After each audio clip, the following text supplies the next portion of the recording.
จะบอกว่าเจ้าอยากนั่งโอดีแต่ค่อยมีเพียงสกุปปี้เจ้าอยากเบิ่งหนังที่เมเจอร์แต่ค่อยเห็นเพียงจนตาเบลอมันนี่เงินล้านยังหาบ่เจอเจ้าเลยบ่ค่อยเวลาคนเด้อเป็นเลยค่อยบ่สนใจดอกค่อยบ่อยากสนใจกับคนที่เข้ามาหลอกปานนั้นเจ้าเคยบอกจะอยู่นำกันตลอดสุดท้ายเจ้าก็ต้องจากบ่ฮักเขาไปกันบ่รอดทำคิดทอดเป็นได้เพียงแต่ลมทุกครั้งที่เฮาพบหน้าเจ้าเห็นค่อยเป็นอาจจมบ่สังคม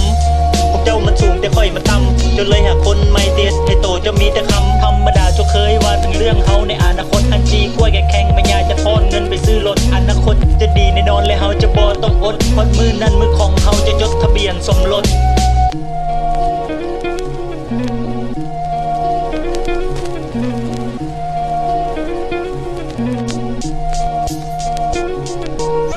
บ่อยากตื่นฟื้นความหลังสำนึกคิดสำนึกจิตคิดฮอดเจ้าเจ็บเกือบหมดชีวิตมีในห้องจุดหญ้าเขียวรอตัวเองอยู่ในจิตพอถึกฤทธิ์ของงูพิษแต่ยังบ่มีสิทธิ์ชีวิตหนึ่งของคนเฮาเส้นทางยังอีกยาวไกลเรื่องแบบนี้มันธรรมดาบ่เห็นจำเป็นต้องสนใจชีวิตไม่จะดีกว่านี้แต่เฮายังเดินต่อไป